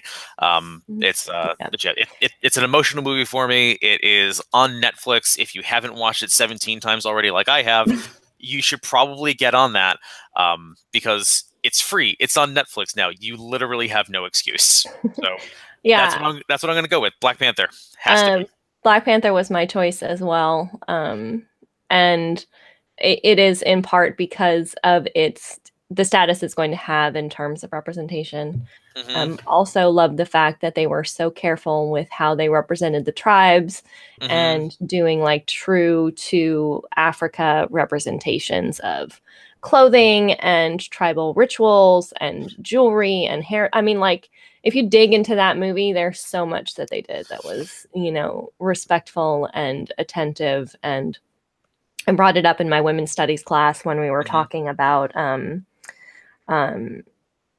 cultural appropriation and representation as an example of how you can do representations of culture well. And I had found a Twitter Twitter thread that had talked about the difference between what were costumes and what was culture in that movie, because one of the things that's kind of hard to differentiate is like, what is Wakanda, which is, you know, a made up fictional nation, yeah. Fictional nation, and what was actual culture. And somebody broke it down and said, this is a costume, you can wear this for Halloween. This is culture, you can't wear this for Halloween, you know, and like actually went through and like broke it down. And I just thought that was really brilliant and really important stuff to kind of pay attention to. So I think, yeah, absolutely. And like, and you know, I'm not gonna dwell on this because we already did TG watches the Black Panther, but holy mackerel, Michael B. Jordan in this movie. Am I right? Oh yes, God. I posted a screenshot of how Netflix had put him bare chested in my thumbnail. And I was like, thank you. Thank you. I don't know what part of your algorithm decided that picture needed to be there, but Netflix, thank you. That was lovely. Yeah, like, and not only is he just like an extraordinarily attractive person, but like, I'm not sure if I like him or Thanos better as like my villain of the year. Yeah, they were good. Killmonger was an absolutely incredible villain, three-dimensional and extraordinarily relatable. # shameless plug. Go watch TGE watches the Black Panther. It's and you'll see us just gush for hours about Michael B. Jordan. Yes, absolutely. So on the topic of Killmonger versus Thanos, Killmonger, like, neither of them in a vacuum are wrong. And I think that's what's probably so interesting about those two villains. Like, legit, they both have a point, and they took that point to like sociopathic, crazy ends. But like, Thanos doesn't really care about society. He's, you know, but like, Killmonger had a point, and he wasn't wrong. Like, he was just a jerk. And I think that's one of the things that really got me the whole time. I was like, but he's kind of right. You guys could have saved the entire world. Like, we could have all had these weapons. He had the right idea. Like, he had the right ideology. Like, he had the right ideas. He had bad execution. Yeah, he had great execution. He had great execution. He was just a jerk about it. I mean, you know, like, I mean, it worked, except for the fact that, you know, that the real Black Panther whooped his ass. But like, other than that, he did great. He did I mean, it almost worked if it wasn't for those damn kids. You know, and like, and let's be real here. Like, at the end of the movie, Killmonger got his wish, where Wakanda starts reaching out and influencing the rest of the world and sharing their technology and sharing their knowledge. Like, I challenge you to give me another movie where at the end of it, the hero admits that the villain was right. Right. Yeah. And we also have the extra stuff that we know Thanos is coming. Right. Like, while watching that movie, we know Thanos is coming, and we're like, wow, wouldn't it be great if every military on Earth had these things? Wow, wouldn't it be great if the moon had the Wakandan shield and like a base on it? Like, wouldn't it have been awesome? And we would have been there, like, if Wakanda had done that. Now, admittedly, I mean, so we had extra knowledge that we knew that an existential threat to the Earth was coming, and they didn't. And it's like they made this global universe-spanning conflict, and they made it personal.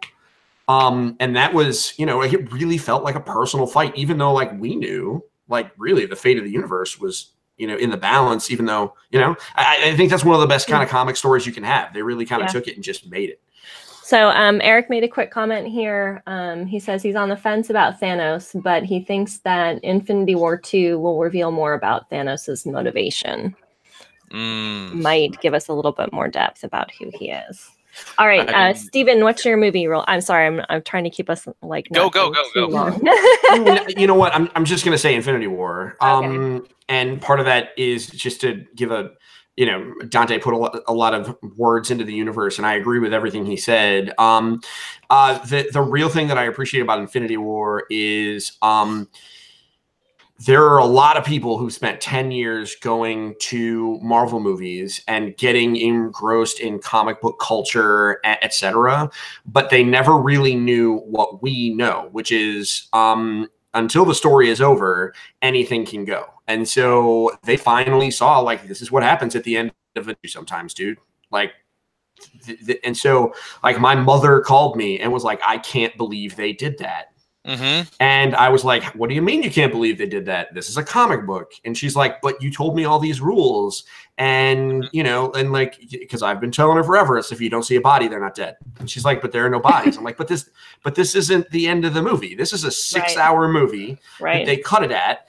And, so that moment, like where my mother called me, like, because we had spent 10 years following certain rules, but they just I didn't anticipate it, really.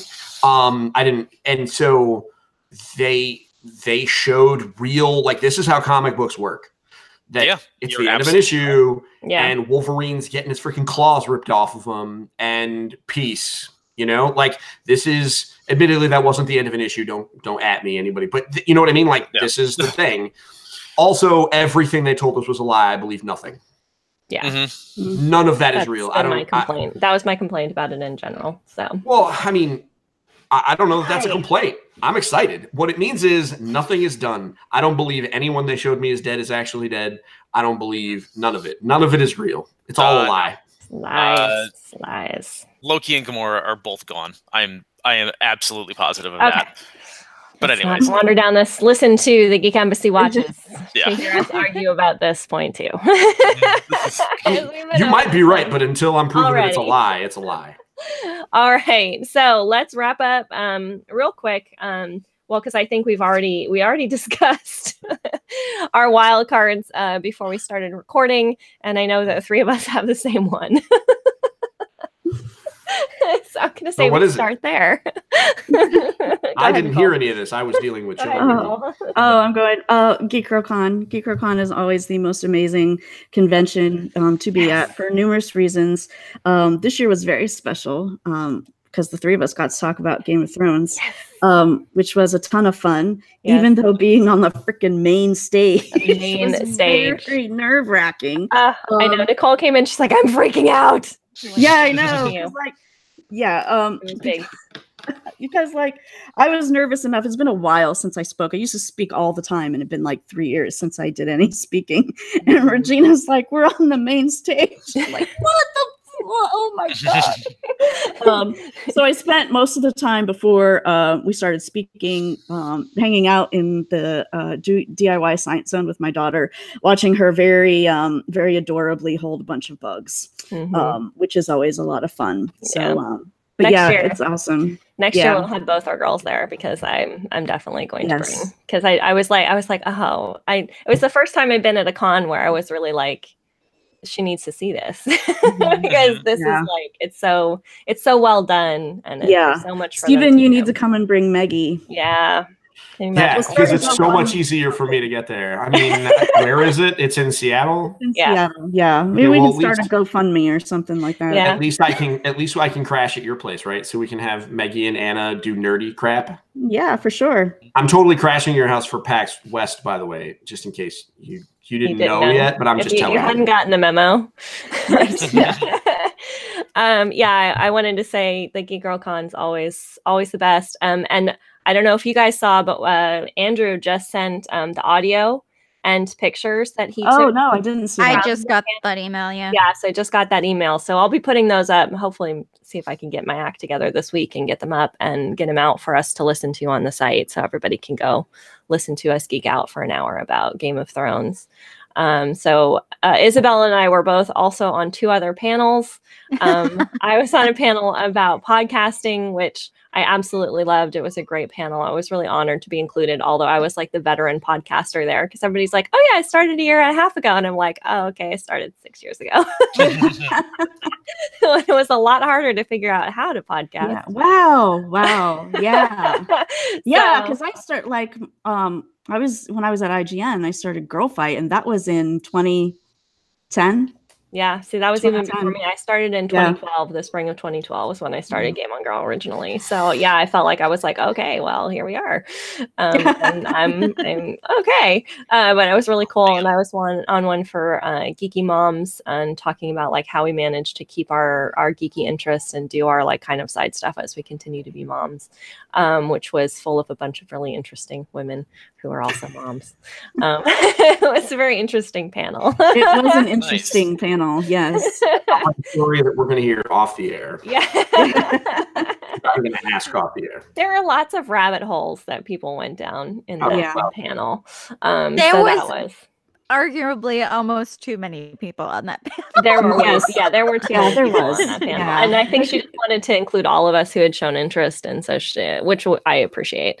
But it definitely there were 6 of us, and then Yeah, it was way too much. yeah, and then a moderator, and there was somebody who didn't show. So yeah, it was a lot. It was Nice. definitely a lot. Anyway, and Isabella can talk about her 2 other panels. Yeah, this year Geek Girl Con was awesome. I was on the Game of Thrones panel that we did. I was on one about Latinx representation in media. That was also really cool. That was really good. That I hadn't actually known that I was doing because until literally happened hours before. until like the day before. So that was interesting, but it actually ended up being pretty cool. Yeah. And I was on a Steven Universe panel, which was amazing. Like And I've never packed. had that much fun. It was like, yeah, that literally was standing room only. possibly the most packed I've ever seen Yeah. a panel I've been on. I like it. They were turning people away from the line. Oh wow! And I had to pull the I'm Isabella's grip card. I need to get this because I have stuff for one of the presenters, and I had a presenter badge, so they ushered me in, and I'm like, yeah. But it like we started the panel with a sing-along from the show. Yeah. It that a was fantastic moment. Amazing. Yeah. And I still, Regina, if you have any video from that, because I saw you were trying Oh, to I think I record. did do. I can't You remember. I have think I did to part of the send sing along. it to me. Yeah, I did part of the sing along. I don't think I did the whole thing because there was like this musical interlude that went on a little too long for me to record it. But I think I did the beginning of it. I'll have to see. I think I actually have the audio recording, or someone else recorded it, so I have to, Yeah, that would be cool. But it was seriously the most fun, and we're Yeah. trying to get it at Emerald City. Emerald City. So I'm really crossing my Yeah. fingers that We're we can hoping do to it again. do the Game of Thrones one in Emerald Thrones. City as well. So, and their So- submissions closed for panels like this week. So, Yeah. hopefully we'll be hearing back from them quickly. So, I yes. think it ends at the end of this week. Actually, I think it's on the 5th. Yeah. But it was just like mind blowing how excited people were. Oh and my God, the my energy in heart the was like so Steven- full. I am not a Steven Universe. That's not one of my fandoms. And I was trying to live tweet it, but there was so much like inter-reference to things that I was I just know, like, and not- I tried. That's You one did. of the things that I was trying to like get under control. Yeah. and it didn't. But I it think a lot of the people A were lot a fan of the of people the who were show. there were really fan. So- But the energy in that room for that panel was it's what I love about Geek Girl Con. You know, I've been to lots of different cons, lots of different size cons, and lots of different themes. And I will go on record to say stay independent as long as you can, since our local con has been bought out, and I'm already sad to see what's happening with that. Very upset about it. Yeah, so I'm really sad. They were bought by the big bad of con companies.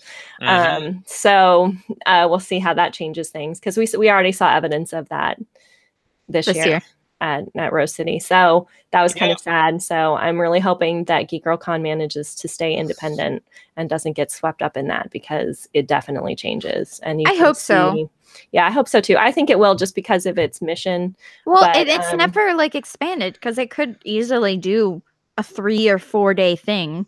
Yeah, but it's like very adamant about keeping it to the 2 days and way like bigger than trying it was. to up the diversity. It's bigger than the one when it was. I mean, they were only on 2 floors when we first went. Yeah. So the expo hall actually this year seemed smaller to me than it was last year. It seemed to me too. Yeah. I think they blocked off more of it. Yeah, but I think it was divided up a little bit. Anyway, that's us kind of going on a tangent about it. We don't need to head on there. But if you ever have a chance to attend Geek Girl Con, to any of you who are watching or listening, you don't have to be a kids. girl. What? I said you don't have to be a girl. You don't have to be a girl. And bring your kids. Yeah, bring your kids. There's a huge Do It Yourself Science Zone, which is just like I said, I can't wait to bring my mini there next year. So there's also a huge gaming zone too. There's a huge gaming zone as well. Yeah, there's lots of cool stuff. All right. Dante, what you got? Wild card. My wild card is sports related. Which I realize is kind of antithetical to the whole geeky thing, but I promise it's not major American sports. This is a small but rapidly growing sport called roller derby that you've probably heard of. Roller derby is geeky enough. Yeah, I just wanted to be like, listen, it's a sport. But I wanted to see the air just deflate out of the room when I say the word sports ball. It makes me happy. There's no ball in roller derby. You are the ball. Not until tonight. Tonight we're doing a fundraiser game where the audience gets to pay for different rules, and one of them is play roller derby with a ball. And I don't know how that's going to work out, but I have to officiate it anyway. God, I would get so hurt. Okay, good luck. It's going to be terrible. But yeah, I've been officiating roller derby for about 8 years or something like that, and I finally made it to my first World Championships.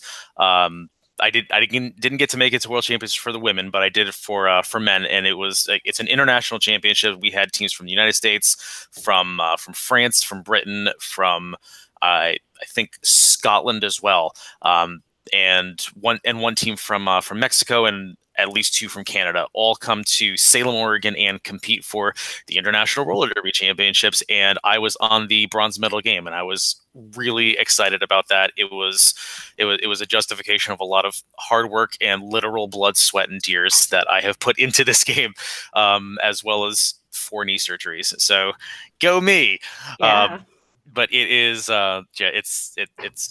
It is a big passion of mine, and I was very excited, humbled, honored to have been to have been chosen for it, and I was continued to be told that I was one of the top referees in my position. So I was just like, yeah, look at that, I know how to do my job. And I skate fancy, so that's skate cool. fancy. I've seen evidence of skate fancy. # skate fancy. It's pretty great. # damn it Dante. Yeah, it's always # damn it Dante. And I was really upset that that this episode is not next week, because this weekend, or not this weekend because we're already in this weekend, but the next weekend I'm going to Grand Prix Portland, and I'm going to play in the main event. It's this huge Magic tournament with a whole bunch of professionals, and I'm just going to be there like, I'm cool and I want to go ahead and play with you, and I'm probably going to scrub out and go like 0-8, but that's okay because it's going to be a lot of fun. You went there, that you did it. That's important. I just want to say, Eric said he made a suggestion for when you said roller derby with a ball, and he said it should be called rollerball. Like the LL Cool J movie. I'm all about it. Not like I've seen that movie. Right. No. All right, Steven, what do you have for your wild card? You know, I've been thinking about this whole time, largely because I had no warning that I had to come up with something that was not media related. But here's what I'm going to say: my wild card pick for my favorite thing of 2018 is The New Day. The New Day. The New Day. Okay, so here's what this is. I'm gonna paint you guys a picture because no one knows what it is except I think Nicole, because she's heard me talk about it before. Making a face. Actually, no, I don't know what this is. Please enlighten me. The New Day is a faction in the WWE. Oh, So let me paint a picture for you guys because this is amazing. It's 3 disparate black professional wrestlers who have been around for a long time. Their gimmicks never worked, and they put them together originally as a group of bad guy gospel singers. They're like gospel singers / preachers. You know, the New Day. You can picture it. They sold them as like they were going to come out and preach to people, but they were going to be bad guys. And eventually, they moved into this thing called the Power of Positivity. And now, no, it is amazing. They now have carte blanche to do basically whatever they want. They came out at one WrestleMania dressed like characters from Final Fantasy. They came out of a giant cereal box at another WrestleMania, like 3 characters from Dragon Ball Z. One of them plays a trombone. He's had 3 of them. All of them have different names. Now they throw pancakes into the audience. I'm literally not kidding. They come out with a tray of pancakes and they throw them out into the audience.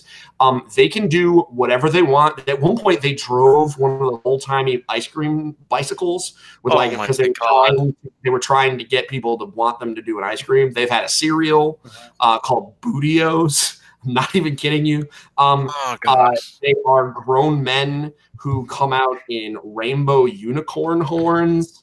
It is the most absurd thing you have ever seen. This is what I would say. Even if you don't like wrestling, which I'm sure it sounds like no one in this group other than me does. I used to watch it. Okay, so watch them on YouTube and just look up The New Day. They are always good guys. So they're never doing like...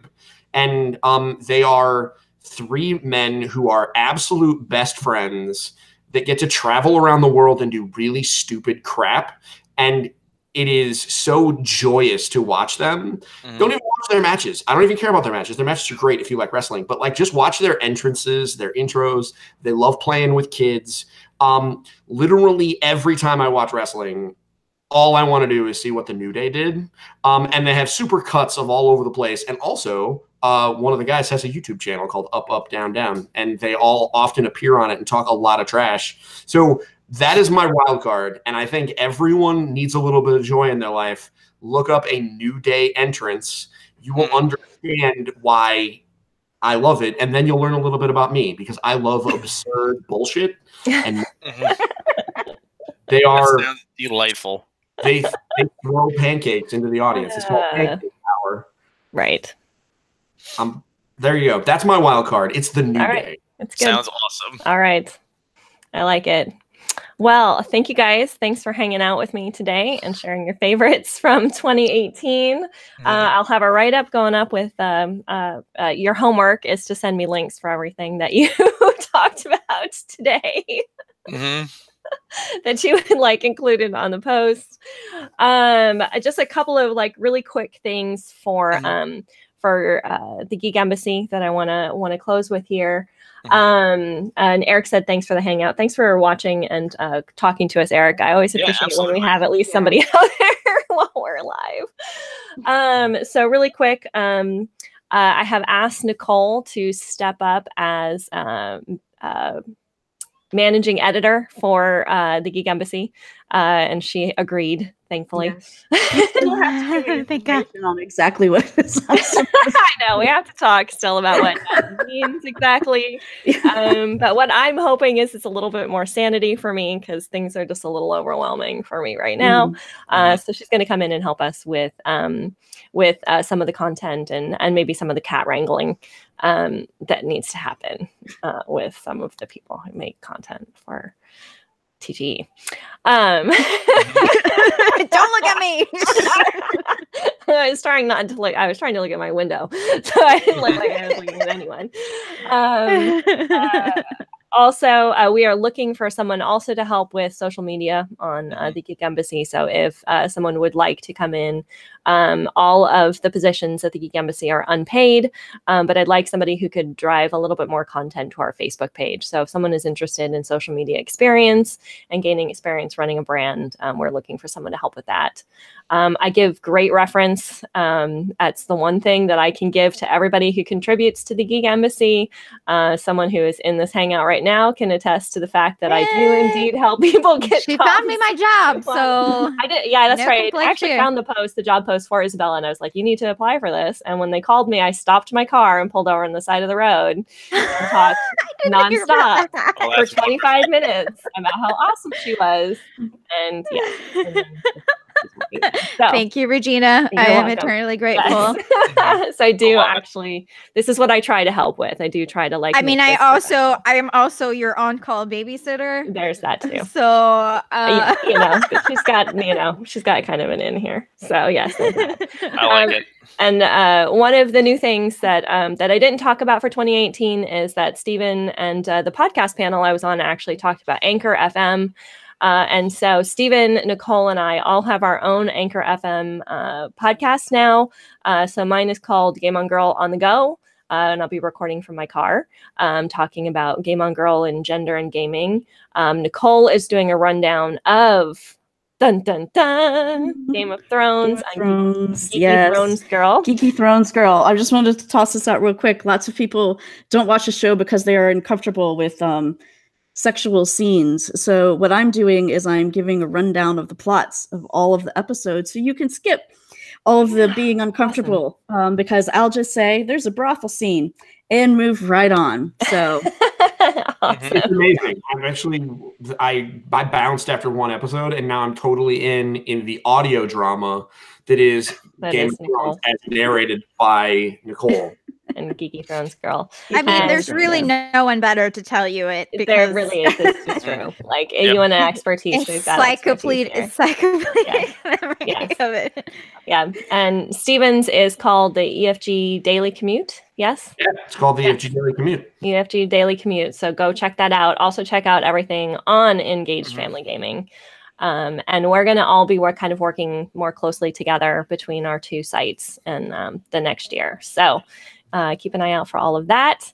Follow all of us. Have everybody give a shout out for your Twitter or yes. Yep. I'm at Dante Informal. I'm at Izzarizzo on Twitter. Nicole. Oh, I'm at Nicole Tanner. Plus, we need to. Well, we have promoted it for before, but the Geeking with the Moms. Yes. Myself, Regina, and Stephen every other week. We talk about games, movies, books, comics, TV. We do the whole rundown. As has happened thus far, games seem to dominate more of the conversation than the other ones, but I'm trying to. Yeah, we're finding a balance. We also share parenting stories there too. Yes. So if you're interested in like geeky parenting stuff, that's where we talk about that stuff too. Yeah. Which can be really funny. Oh yeah, it was one of my wild cards was going to be the fact that my daughter has embraced puns. Has learned puns this year. And her favorite, as she was playing Mario Party she's like, totally get it, mommy, Toad. Like Toad. You're raising her correctly. I'm doing what I can. I'm outnumbered. Someone help me. Yes. And Steven, what's your social media info? So on Twitter, you can find me at EF Gaming, and just any other social media profile. Just type in Engage Family Gaming, you'll get me. Yeah. Check us out. Check them out. Check all of our. Definitely check out thegeekembassy.com, where you can also find links to Geeking with the Moms, Game On Girl, the Geek Embassy's podcast as well, which Dante is host for the Geek Embassy Watches. Yep. Which I'm hoping we're going to be bringing back a little bit more regular content. We will. Next year. Next year is some of our favorite shows come back. So thanks so much for hanging out with us. And until next time, get your geek on. Later, everybody.